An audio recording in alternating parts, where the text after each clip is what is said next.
بسم اللہ الرحمن الرحیم۔ السلام علیکم۔ آج گمنام سپاہی اور حساس ادارے کی سیریز کی قسط نمبر 5 ہے۔ اس سیریز کی تمام مقصاد جناب بریگیڈیئر ریٹائرڈ سید احمد ارشاد ترمذی، جو کہ سابق chief of staff directorate general ISI تھے، ان کی عوامی کتاب سے ماخوذ کردہ ہیں۔ آئیے اب سیریز کی قسط نمبر 5 کی طرف بڑھتے ہیں۔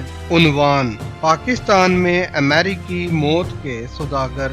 بریگیڈیئر صاحب فرماتے ہیں کہ امریکی سفارت خانے کا ایک سیکنڈ سیکرٹری جس کا نام بوب تھا اور وہ اسلام آباد کے ایک سیکٹر میں رہائش پذیر تھا۔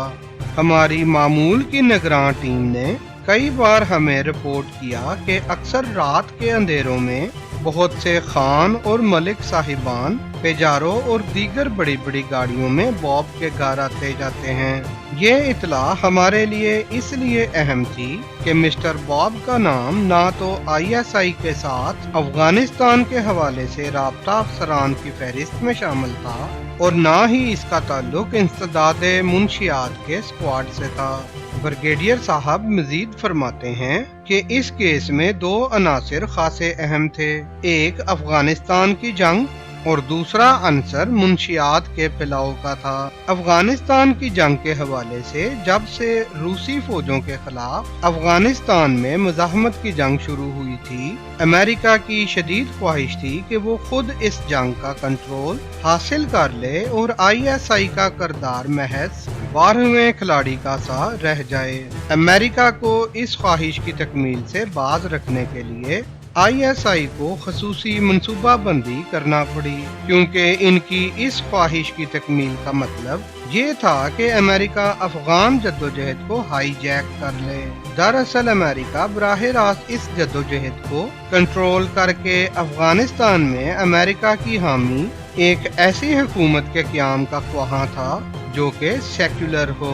بوب کے کیس میں دوسرا عنصر جو منشیات کا تھا، اس کے حوالے سے بریگیڈیئر صاحب فرماتے ہیں کہ یہ بات اب کسی سے ڈھکی چھپی نہیں رہی کہ منشیات نے امریکہ کی خارجہ پالیسی میں بڑا اہم رول ادا کیا ہے۔ پاکستان میں بھی انہوں نے ہماری قدروں اور اخلاقیات کی تباہی کے لیے منشیات کے ہتھیار کو ماضی میں کامیابی سے استعمال کیا تھا۔ منشیات کے عالمی سوداگروں کو پکڑنے کے لیے یہ طریقہ کار وضع کیا گیا تھا کہ وہ اپنے منتخب شدہ کسی کیریئر کو منشیات کی تھوڑی سی مقدار دے کر ملک سے باہر بھیجیں گے تاکہ امریکہ اور یورپ میں ان کی مدد سے پورے گینگ کو پکڑا جا سکے۔ مگر انسداد منشیات کے یہ ذمہ دار افسران طے شدہ تھوڑی مقدار سے کہیں زیادہ منشیات ان کیریئرز کے ہاتھ باہر بھجواتے رہے تھے۔ افغانستان کی مقدس جنگ پر استعمال ہونے والا امریکی امداد کا بہت بڑا حصہ منشیات کی فروخت سے حاصل شدہ رقم پر مشتمل تھا۔ امریکیوں نے اس سرگرمی کی آڑ میں پاکستان کے کونے کونے میں ماضی میں ہیروئن پھیلانے کے لیے جو مذموم کارروائی کی، وہ خود امریکہ کی پاکستان کے ساتھ دیرینہ دوستی اور پاکستان کے عوام کے ساتھ دلی ہمدردی کا منہ بولتا ثبوت ہے۔ امریکہ نے منشیات کے کنٹرول کے لیے پاکستان کی امداد کا سلسلہ 1979 میں شروع کیا، جب پوست کی کاشت انتہائی محدود پیمانے پر ہوتی تھی اور غریب کاشتکار محض اپنی علاقائی ضرورت کے مطابق یہ پودا کاشت کرتے تھے۔